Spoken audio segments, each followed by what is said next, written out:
The Stanford d.school is an innovation lab accessible to all.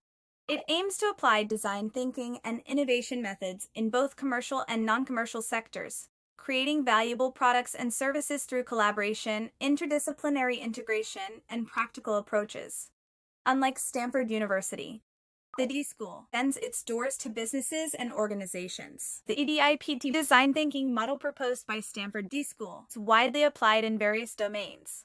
The model consists of 5 stages: empathize, define, ideate, prototype, and test, forming an iterative process. The first stage is empathy, also known as empathizing or perspective taking. It involves understanding others' feelings by putting oneself in their shoes to resonate with the problem being addressed. The main methods include immersive observation, user interviews, and uncovering users' real needs.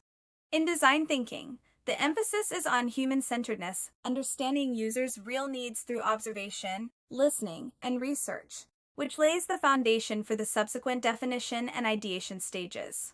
We can employ various tools such as the inquiry method, observation, space saturation, and interview to facilitate the empathy phase.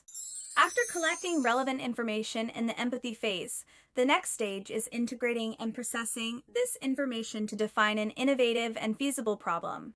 To facilitate the definition of the problem, we employ various tools such as creating user personas, developing a point of view, constructing empathy maps, and using the BCG matrix of 4-quadrant analytical approach. Once the problem is defined, team members generate and refine ideas through various methods to form potential solutions.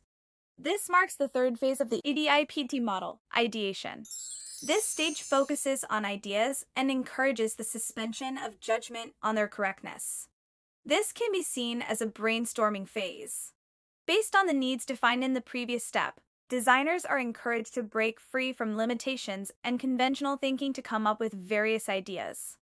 In addition to brainstorming, tools such as the 9-box grid, 6 thinking hats, and crowdsourcing can also facilitate the ideation process. Expressing the ideas in mind leads to the prototype stage of EDIPT model. We can use methods like sketching and building models, and tools like sticky walls, role-playing activities, physical objects, interfaces, and storyboards. Through continuous prototyping, testing, and improvement, the solution is optimized and gradually developed into its optimal form. This stage involves creating rough and simple prototypes, the entire product or specific features, to validate the solutions suggested in the preceding stage. Prototypes can be concrete product models or basic simulations of environments or processes. High or low fidelity prototypes and role-playing are effective methods during this stage. During the 5th stage test, the target users will be invited to test the prototype. Designers continuously improve the product or solution based on their feedback. In this stage, the developed product prototype or simulated environment is used to rigorously test whether the problems are effectively solved and the user needs are effectively met. This iterative process may lead to the reevaluation of certain concepts or the uncovering of previously unconsidered issues.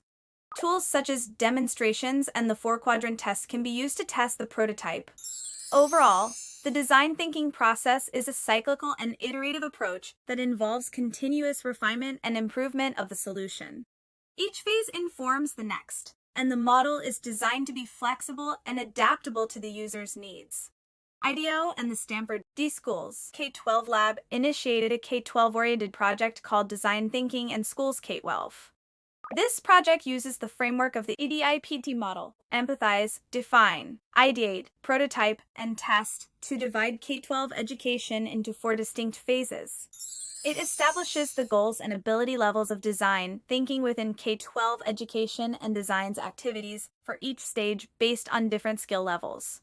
During the initial phase, for instance, learners can engage in exercises like open-ended inquiry, video analysis, and immersive experiences to foster empathy.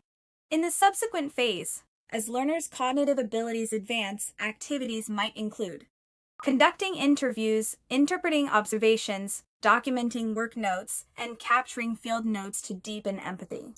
Detailed activity plans for each phase of the design thinking process are available in the provided table. This project collaborates with various educational innovators, including teachers, school administrators, learning experience designers, and technology entrepreneurs, to incorporate design thinking into teaching and learning, cultivating the creative confidence of all educators and students, and striving to provide opportunities for every child to innovate.